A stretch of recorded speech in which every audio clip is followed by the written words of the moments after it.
Iran's transitional government update. How Iran avoids chaos in the first 180 days.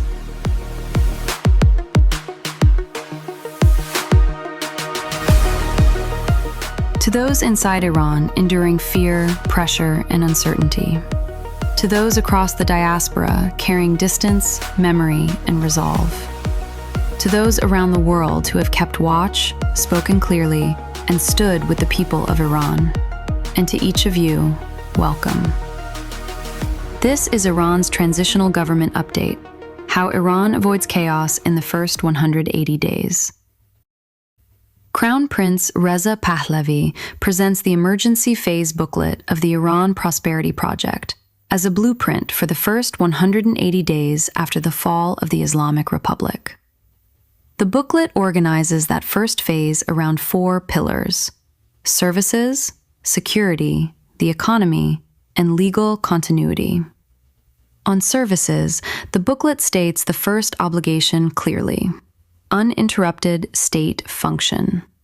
That means food availability and distribution, critical supply chains, transportation and logistics, utilities, public health services, emergency response, municipal services, public order, and continuity of essential personnel and institutional knowledge. In the first 72 hours, it secures fuel depots, grain storage, hospitals, water treatment plants, utility dispatch centers, telecommunications hubs, and logistics corridors. Then it moves into national assessments, essential repairs, medicine and fuel continuity, and standardized provincial execution. On security, the booklet reactivates law enforcement, border security, intelligence, and national defense under new oversight.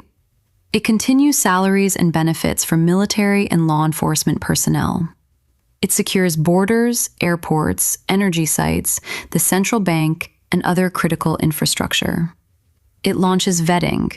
It preserves professional continuity where possible. And it builds a national, non-ideological, accountable security structure through phased reform.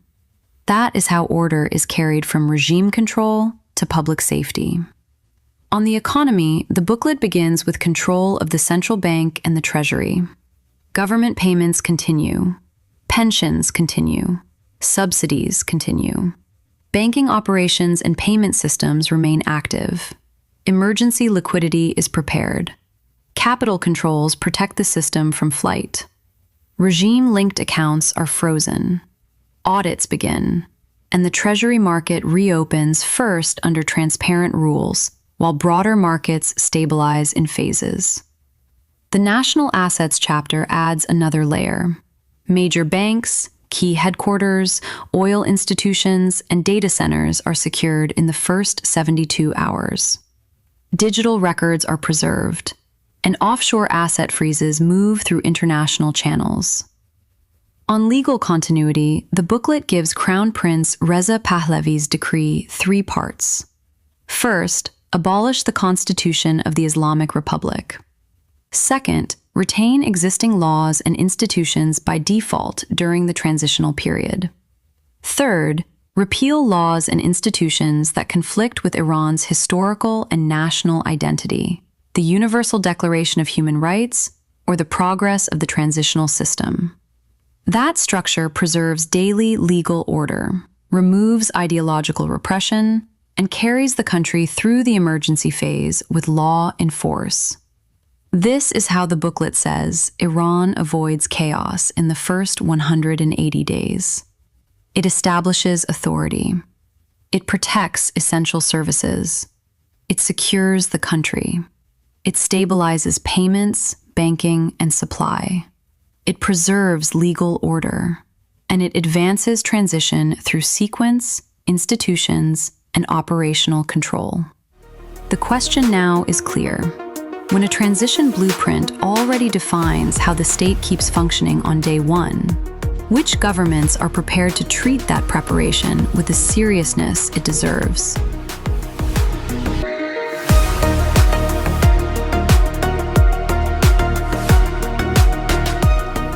To To those inside Iran living under fear, repression, and loss. To the imprisoned and to their families. To those across the diaspora carrying the ache of distance and the duty of remembrance. To the families who have buried their loved ones, searched for their missing, and endured what should never have been asked of them. To those who continue to speak, write, document, and tell the truth, when truth itself carries a cost. To those who still believe our homeland will rise free. And to each of you, this is the final battle. Long live Iran.